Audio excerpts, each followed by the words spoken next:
All right. Good morning, good evening, good afternoon. Happy Canada Day. What is up, my friends? You are listening and watching Untold Stories, where together, twice a week, we get to dive deep with some of Bitcoin and crypto's most influential leaders to truly understand how this movement came to be, where we are right now, where we're going. Sometimes we zoom out, sometimes we zoom in, talk about the events of the day.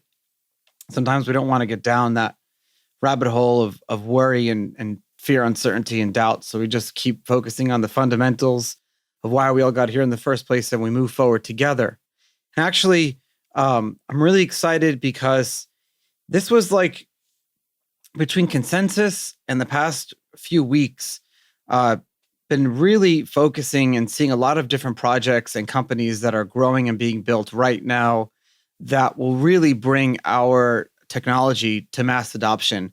We're finally at that cusp, that watershed moment where we're not just building out products for ourselves now, we're building out products and technologies for the whole world using what we've all known that is amazing over the last few years. So it's like feels kind of that validation. It's nice to see that the world is taking us a little bit more seriously and a lot of the fluff is going away. Uh, Speaking of Canada Day, I'm actually really honored. I'm very excited. My newest friend, we've gotten very close lately, and I'm excited to have him on the show. Talk about how he got into Bitcoin all those years ago, where he is right now, what he's working on, what makes him tick, and whenever you meet my next guest in person, you'll see him so excited all the time and passionate about life. Kyle Kemper, thank you so much for coming on Untold Stories today. Charlie, it's my true pleasure, brother. Happy Canada Day. How does this day feel to you? Like, what does it mean to you? I guess it just was the date that a bunch of the Canadian provinces came together and signed the Confederation Agreement that formalized Canada many moons ago. Yeah. But from growing up in Ottawa, it was always like a day of celebration where people came out with the flags and singing the anthem and celebrating, to their heart's desire, fireworks and all. I mean, it's equivalent to Independence Day. It wasn't really about independence. Yeah, and Independence Day is this weekend too. Um, but I just love celebrations. Why is it so important to celebrate in life? As a kid, there was um this offshoot of my Jewish Orthodox community. There was an offshoot of them, and they were kind of known. And if you go to Israel or Brooklyn or Los Angeles, you'll meet a lot of them. They're like the Breslovites, and they follow this one guy, this one rabbi who died a few hundred years ago, called Rabbi Nachman of Breslov. And their version of the religion is just 100% happiness, singing, dancing, all the time, just being happy. And they kind of fund it. They go around Israel in these vans and they'll stop traffic in the middle of the road, whip out their speakers and start dancing and just in the street and just trying to bring people out of like traffic and all these negative things. And when I met you, actually, we were talking when I met you for the first time. You were kind of doing the same thing. You had your speaker, a microphone, and a big sound box, just preaching joy and happiness to people. And at one side, you're this very serious businessman, and you've been through you've like been a part of a lot of founding teams of some very important crypto milestones over the last 10 years. But at the end of the day, you also don't take yourself too seriously. How do you do that? Oh, I mean, I guess I've kind of been through all the like super serial behavior. And, in 2018, I was invited to participate in Dogecoin up in Vancouver, and Gary LeChance held a decentralized dance party. And he's become one of, my great friends and colleagues.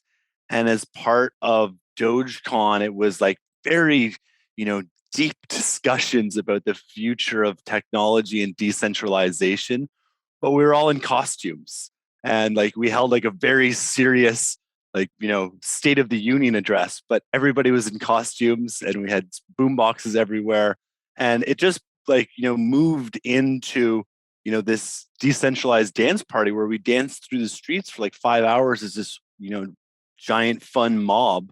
And, that was like one point where it really like, it was like, it's okay to be silly, with purpose. And, these kind of these ideas of, bringing out people like that story you shared about, um, Yeah. the group in Israel. Like, I love that idea. And like, Oh that's something yeah. that I like to embody is, how can we bring people together? Because, as Gary would say, like capital P partying, like, has a force for true good. And that's, when you're dancing together, where you're being your freest self, where you're releasing your inner child, where you're letting go of your ego, and just coming together with others without fear of judgment. And the power of music is so good, and dance, and just you can leave behind all of the divisive identity politics and like the silos in which we place ourselves that pit us against another group, and just forget about that, because at the end of the day we all have souls and beating hearts. And when we can leave behind some of these lower vibrational elements, we can rise together. And we had that opportunity last weekend or 2 weekends ago in Sarasota to do just that. And gosh, my cheeks were hurting after that So night. we had some producers down here in Sarasota from Los Angeles location scouting. So Kyle came up and his amazing wife and his son and a bunch of a lot of our friends, and we got this trolley together, and we just danced around Sarasota and Bradenton and the whole area, and went to each place and all these locations. And these guys, for like days after, they would get on the Zooms and be like, "Oh my God, what an amazing time. What the best time ever." It was just like we really blew their mind. It was just so much fun. And I love doing stuff like that. It reminded me of like the early days of Bitcoin, actually, when it was really more about the fun of everything. Yeah. And then things got pretty serial within it. That's one of the things that kind of attracted me to like, the Dogecoin community was this very like mimetic, fun community that was based on giving. It didn't have all like, the charge, or I wouldn't say all the charge politics Yeah. of some of the other coins, but definitely there's a lot of that going on. But in general, great. It's just amazing to see how far we've come. And being in consensus. Like every single Uber driver, like, I just ask Yeah. questions like, do you guys have crypto? Like, oh yeah, definitely. Like amazing versus 2013. Like, what? But it's not just about that. Like it used to be, do you have crypto? But now they know Bitcoin culture. I'll get in the Uber and he'll be like, "Did you see Sam is making an offer to buy BlockFi?" But like, what are you talking about, man? Yeah. You see that all the time now. So we've definitely hit that like super mass adoption kind of maybe with the culture, but no one really understands what our culture is about. I don't think I really understand what our culture is about. Like, and I think the decentralized dance party, that I concept was like a perfect hybrid of like embodying what our culture is all about. Would you say so too? I mean, I hope I aspire to see that be what our collective, decentralization culture is all about.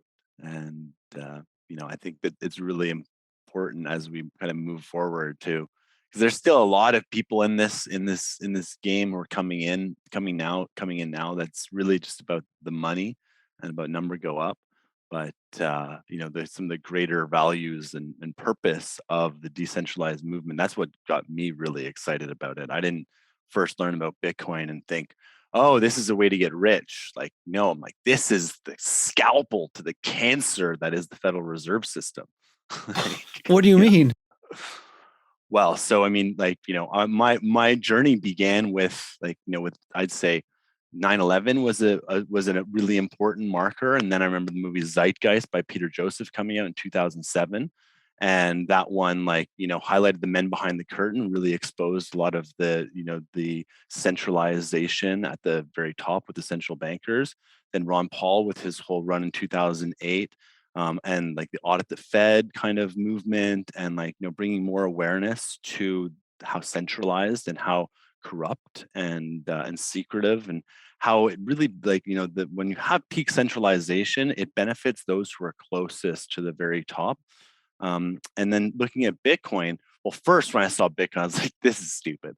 Like, just completely dismissed it. And then it was like, over the night, that was like 2011. And then Yeah. multiple impressions until 2013, when it was like someone walked into my life and he claimed to have a ton of Bitcoin. And I just started asking him all these questions, and it triggered my light bulb moment. And from there, like, never looked back and realized that, okay, a scarce digital money that's wholly inclusive, that anybody in the world can, open a wallet without any permission being required, to be able to participate in this network. And, it having like, it's the complete opposite of the fiat money system, which is like a hockey stick kind of curve in terms of unlimited inflation, or unlimited supply. Whereas Bitcoin, it's like, okay, we've got a fixed supply here, 21 million. We've got a coded inflation system. We can always know exactly what the inflation rate is within Bitcoin. So that was some of like the roots of seeing, okay, this is something like, that really presents an alternative. And as Bucky Fuller said, like, you can't fix a system by fighting it. To change something, build a new model that makes the existing model obsolete. And that quote, like, just sticks with me so strongly. And it's like very indicative of Bitcoin. And, Andreas Antonopoulos a long time ago was like, Bitcoin is like gunpowder. Once gunpowder was invented, there's no uninventing it. It's like you can still, use bows and arrows if you want, Yeah. but gunpowder now exists. So, that's like the level that this very, impactful innovation that's taken civilization, into this, new age. You said something, you said network participation. I would say like community participation. And really, like when you downloaded that first Bitcoin software, you were participating in the network because you were also operating a node, and you were mining if you were early enough on your computer. And nowadays, when you create a private key, it doesn't make you feel like you're participating in the network. Most people are not mining, and nodes aren't incentivized. And this is just with Bitcoin. So really, network participation is just kind of holding over a long period of time, or transacting. And I feel like that kind of got away. Uh, a lot of other like smart contract based platforms, Ethereum and the likes, there's some level of like network participation, it feels like, because you can have an LP token, or you can participate in governance or lack thereof, and blah, blah, blah. There's all this other stuff. The Doge community, you love the Doge community. You started, you're one of the creators of the Million Doge Disco. What is it about that community? Because, the creator, Jackson Palmer, he was so, like, he's still around. He's just was never not the community type. Let's just leave it at that. No. No. And he's since been like, I don't want anything to do with this community. Yeah. It was started as a joke. And what I really like about Dogecoin is it's a layer one. It's like, it's like a fork of Litecoin. Sure. And it's a great introductory coin. Whereas like Bitcoin now, like sending somebody, I mean, now that we've kind of moved into the Sats language, it seems like you're getting a little bit more. But when you send someone like 0.0001 Bitcoin, it's not all that exciting. But sending somebody, it used to be like 10,000 Doge or 1,000 Doge, like that's a little bit more exciting. And just by going through like the wallet setup and understanding how the public and private keys work, they don't even fully understand how it necessarily works. But, it's like you can study like Bitcoin and Dogecoin and Litecoin like for years, but you're never really going to truly understand it until you actually just send a transaction back and forth, until you receive some and you send some. I like to do like 4 methods. Like, if I have the time with someone to actually like intro them, it's like, okay, I'm going to send you some in person. We're going to do like a scan code back and forth. And then I'm going to copy and paste the address and send it to you. And we're going to demonstrate how we can send crypto back and forth when we're not present. And just by doing that, it unlocks a bunch of natural questions, in the student's mind about where it goes and helps on that journey. Like, education is, and I feel like I'm an educator in teaching people like how to onboard them. But by doing this, by going through the actual sending, it's very eye-opening. And Doge is fun because it's just like that. Like when people are like, oh, Shiba Inu, and like, I mean, we're kind of dealing with like layer twos here that are more complicated, that like gets into all sorts of like abstraction layers about the true use of it. And it's also, most people are just in that for a number go up. Whereas like, how do we actually use it? Like I use crypto like all the time. Like, I actually like use it as a real currency, like get paid in it and then pay with it. And fortunately, we have like really robust infrastructure now to be able to, once it was like, it was difficult, but people wanted to live entirely on Bitcoin. Now it's very, very possible to, you know, do 50 to 80% of your activities using crypto. You could totally do that now. It's changed, but I remember definitely a time when all I wanted to do was spend crypto. But this is what spend Bitcoin, sorry. But what happened was, as I think Bitcoin suffered from getting known too quickly. And to take a quote from Satoshi, it's like he said, "Let's not kick the hornet's nest." When we had asked him to WikiLeaks if we wanted WikiLeaks to accept Bitcoin, which they ended up doing, and it ended up kicking the hornet's nest. It got Bitcoin to the forefront of the conversation, and that made it grow very too fast. But I would argue that slower growth would have been a lot better, and that's why things need to relax, can slow down a little bit. But I remember not wanting to spend Bitcoin anymore because I wasn't earning it as fast as I was spending it, which is a problem we all have with money, right? But I mean the amount of Bitcoin. So the price was going up every day so quickly that I wasn't able to buy it as fast or earn it as fast as I was spending it, and therefore I didn't want to do it anymore. Yeah, so it was like a whole thing. Definitely feel that in retrospect was like, probably shouldn't have, given away all of that coin to introducing people to it and hoping that they properly stored their private keys, because I know a lot of them didn't. And that's why, I was really grateful for services like ChangeTip back in the day, which like, made it like, just log in with Twitter, log in with Facebook to be able to have like, an off-chain custodial wallet for small amounts. But it was like really, really easy to kind of get in, because most people aren't coming in Bitcoin like, okay, the first little bit that we're going to buy is like a huge amount. Like, I just don't think that's the reality. Yeah, and speaking of the day, like with all the different, not your keys, not your crypto. I'm actually really excited. We got a new sponsor that's going to be sponsoring the show. They're called SafePal. They just sent me over their hardware wallet. It's an amazing one. I shouldn't be talking about that. They're not the sponsor yet, but I'm going to give them an extra shout out. But not your keys, not your crypto right now. They're an amazing hardware wallet. I'm excited to be able to show it to my listeners and to my viewers. But there's definitely a big problem of the day with that. You actually wrote a book you wrote a bunch of books, but you wrote a book called The Unified Wallet. And in this book, you explain how crypto and blockchain will revolutionize everything from commerce to medicine to law. But the potential, it's not going to be realized until we have like a streamlined, secure interoperability between all chains, all wallets. Like, what needs to be the user experience in order for us to like really break through? The thesis of it is that when we're in control of our keys, and we have a wallet that's like a secure enclave to store the different private keys for all the different networks, and also beyond just the cryptos. And I think we're seeing now with digital identity and with NFTs, which I think will be one of the layers for digital identity, like being able to store and view and provide proofs for your various identities and assets, and be able to spend from one place and have that secure repository for it. I think like one of the closest wallets, like the one that I really love, is Edge Wallet. But I love Edge. Yeah.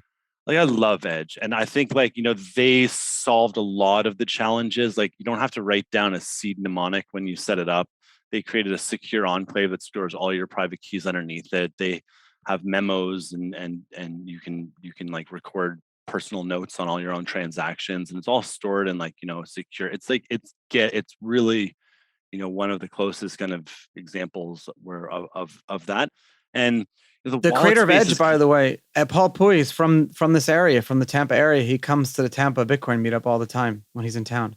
and Paul's just like amazing too. He's just such a really great, like, honest, integrity driven man, who's built a really good team around him. And the wallet business is one that I think we've seen a lot of wallets, like, be lured by the shiny objects, by compromising or listing your own token or doing different things. But Paul's like, really stuck from an integrity point of view, and it's been a long journey, and he's done an incredible job. And if you don't have Edge Wallet, I think it's really essential that everybody has like a mobile wallet on them with some crypto in it, so that you can use it on the day to day.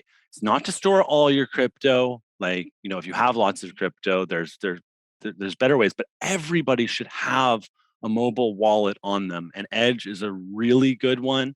And it's only going to get better, as we go forward. And we're going to see other awesome wallets too. Like I was showing you the My Doge wallet. Like, dude, that one's so sick, but it's just Dogecoin, which is good, but it's kind of limiting as well. The nice thing about Edge is, dude, it has swaps within it. It has a bit refill integration, so you can just buy an Uber gift card like instantly, have it charged up in your Uber app like right away. It's really, really powerful. It's not just a wallet. Like, it's a super app. It's a super wallet. So Yeah.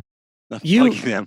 You see, we're talking about, like, this is what I love about you. You could tell that your passion is you've made this your baby. You've made this another one of your children. Like this whole industry, Bitcoin, crypto, the decentralized dance party. I didn't even get a chance to introduce you, but you're because we just jumped right into it. But currently, you're the chief alchemist at Raise, and Raise is RAZE is a really cool fintech platform that enables users to tokenize and fractionalize shares, royalties, distributions, because there's so many different people that have so many different that has different involvement in your project or company.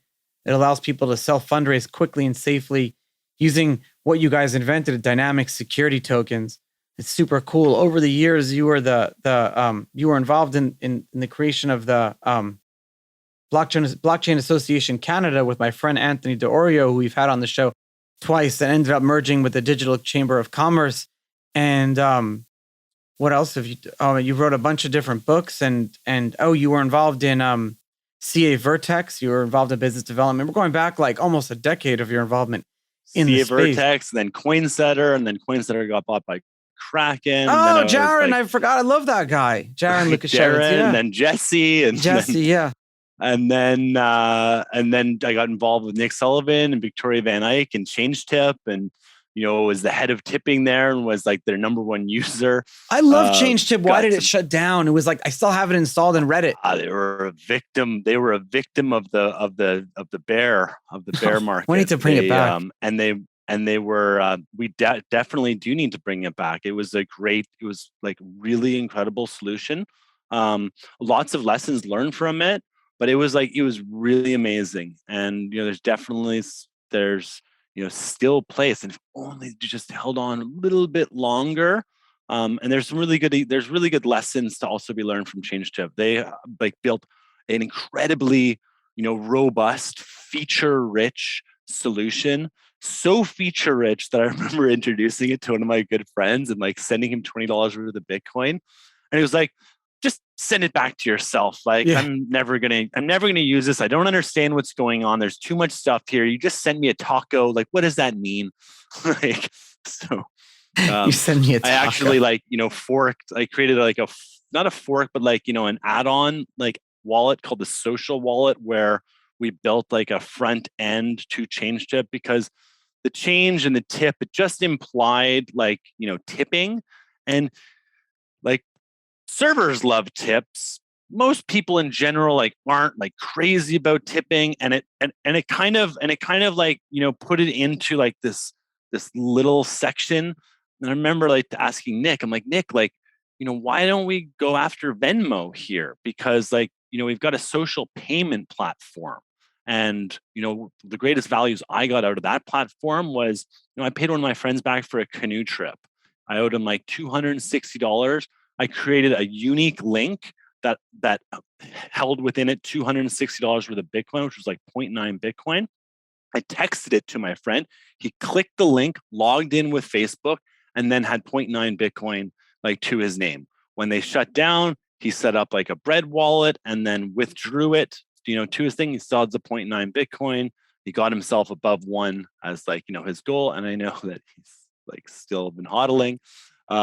So that was like, a really great story. But what we wanted to do with it was just create like the easy send and request and then have a feed and just simplify. Like all the other stuff was really great, but until you have a big enough user base, just adding more features can actually kind of create confusion oftentimes.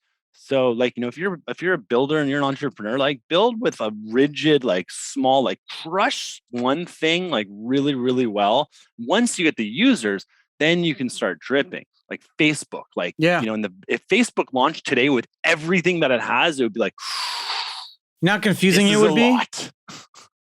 What's that? I said, how confusing it would be. You'd have to learn how to use Facebook, but now it's all built into our ethos. So that actually is one of the reasons why Bitcoin is still so easy to use, because it's just about transacting, and there's so many wallets that you can use. You talk about Edge and all these different things.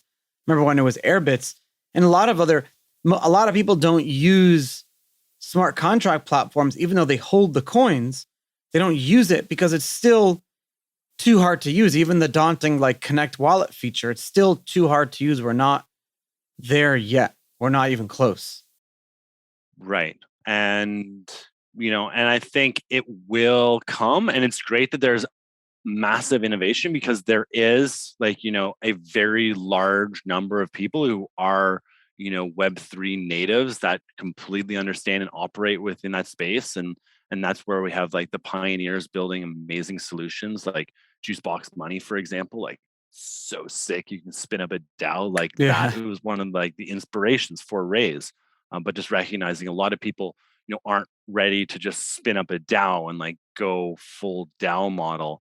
And instead, why don't we think about, let's just tokenize, equity structures, but also look at tokenizing revenue structures and being able to create, security tokens, which I think from the very beginning of Bitcoin, this is like, there are a couple things that were out there that we always knew were going to come. Colored coins. Yeah. From day one, the idea to color coins and make them non-fungible to be potentially like representation of equity and stuff like that. That was always like what the want and needs were. And same with like blockchain voting and like and like direct democracy, decentralized governance. Like that was always there. But, it was just, these were like, for the visionaries and the pioneers, we could see that these things were going to be coming.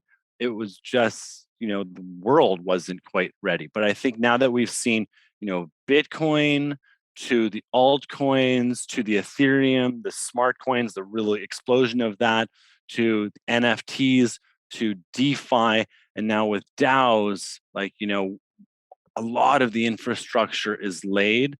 And as like, the gamers and the like the game designers start getting involved at like the UX level of the new projects, then we're going to have like, if you build a game that has a shitty UX, like it's toast.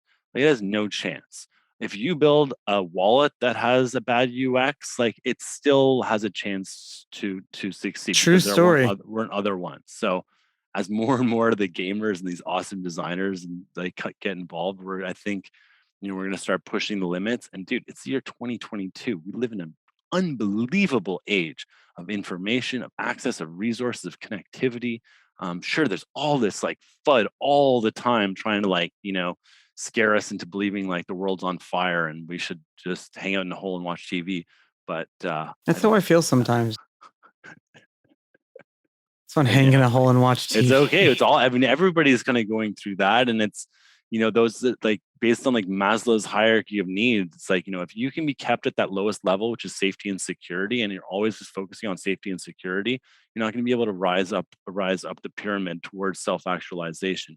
And in order to rise up to self-actualization, you need to have community around you. You can't self-actualize by yourself. You need to have a community of people around you who are also like, reaching these higher levels and understanding where we're moving forward. And that's what I love about the crypto community, is that there's been such unbelievable growth and such like, personal development growth with so many participants within it over the years. If we look at everybody back, all of us back in like 2013, and what, how our outlooks on life and how they've all changed, over the last 9 years. Yeah. You're right. No, you're right. I'm very, very proud like for who we all became. And the last 10 years, the Bitcoin and crypto community saved my life, but it saved a lot of people's lives because we had the absence of other communities, disenfranchised from our own families and communities, and then having to come together into this one. And you're right. When it comes to self-actualization, it's a lot more than that. It's really about, the way I've always been approached about like meditating and self-actualization. What is it? It's like, this is a complementary thing for life. But no, without it, you won't be happy. And if you're not happy, you won't be on this earth much longer. And you can't be happy if you're constantly in a fight or flight state, a state of like post-traumatic PTSD, or any of these type of states. If you're in them all the time and you're always worrying about 3 feet in front of you, it's not just about being complementary. And unfortunately, in our industry where we're focused on the prices day to day, it's very easy to fall back into that like hole and wanting to cry. And so that's why I do this show a lot, is for not just for the listeners, but also for myself, to remind myself that there does exist a world and a community outside of the day to day. Indeed. And like, you look at the headlines now, it's like the market's collapsed. I'm like, it hasn't collapsed. Like, this is all like, like there's so much. And I feel like, I was in the last couple of days, it feels like there's a lot of pressure. And we don't even need to talk about the whole price of it, because the price goes up, the price goes down.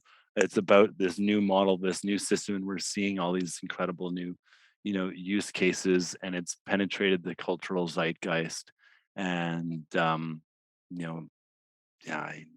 remember years ago I like wrote a paper called the Kemper-Clifford formula, which was a very kind of simple formula to the intention was, how much Bitcoin should a central bank hold on their balance sheet to be insured against Bitcoin? Like, so if we recognize the power of Bitcoin that's coming, and it's like, it's going to disrupt the markets, there must be some number, like a formula that a central bank could look and, okay, we can do this. And went through a whole iterative process and actually like released a paper. And I don't think it really went in. Yeah, I'm reading it. I have it open here. I have it open. It's how much Bitcoin should one own? Oh, this is great. The economics, mathematical. It's a whole presentation here. Well, and then I parlayed this into how much Bitcoin should you own, to like, if based on a certain amount of wealth. So understanding, I'll just give the quick brief on it. So I don't know, in 2016, Credit Suisse said the world had like $250 trillion worth of wealth. So like, okay, it's $250 trillion worth of wealth. How much wealth do you have? And it's like, let's say you have $1 million worth of wealth. Well, you divide 1 million by 256 trillion, and that gets your little wealth footprint on the world. Bitcoin, the nice thing about Bitcoin is it's a total, there's only so much, it's a scarce asset. So times your little footprint times 21 million, and then you'll get an output number that is, if you own that much Bitcoin, your wealth in the entire Bitcoin ecosystem will be kind of secured. And I remember like bringing this to the Bank of Canada and getting laughed at by the pension plan of Canada. I'm like, honestly, guys, like your whole purpose is to ensure like, the wealth of Canadians, especially for the pension people. Yeah. Like, oh, there's just too much reputational wealth. Like reputational wealth. Like, are you kidding me? because this is about like actually ensuring the value of Canadians' pensions, and you're worried about your reputation, like I think, then don't announce it publicly. Do this internally to, it's not going to be a lot. And I remember at that time it was like, probably $500 a coin. If they wanted to do it, at 20,000, numbers going to be way, way higher. Yeah. And the same applied to the central banks. And there was actually a lot of thought going into, well, what happens if a central bank does this? Because the first central bank that makes this move will have a massive advantage. And, there becomes this prisoner's dilemma, which if one person does it, they benefit. If nobody does it, they all lose. And if they all do it together, it's kind of like, a marginal, like there aren't really winners and losers.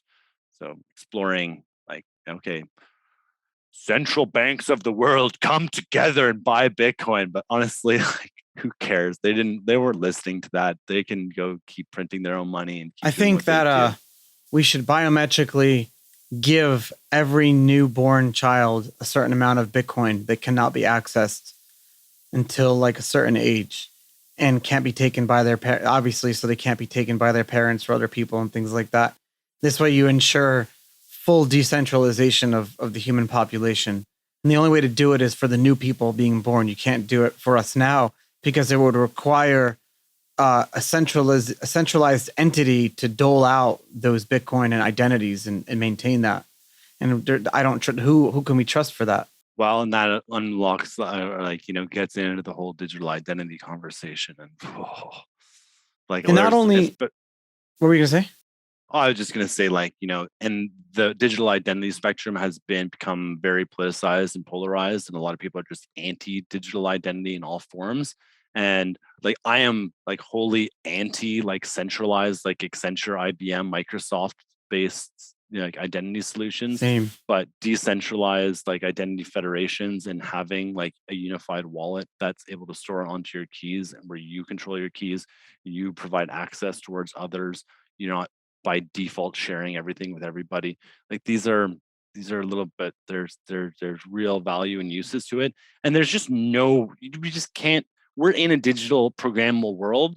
Like, using paper IDs and plastic IDs is self-limiting. So how can we consciously understand and build these new systems? But in order to do that, it really requires, a multi-stakeholder approach, understanding the ideal outcomes that you seek to achieve, the challenges that are faced, and collectively agreeing to build that together with stakeholder assent so that there'll actually be adoption. Because if you and I made an identity company and then went to like the world and was like, this is the identity play, they're just be like, no. Yeah, you like three people to sign up. Like, that's cute.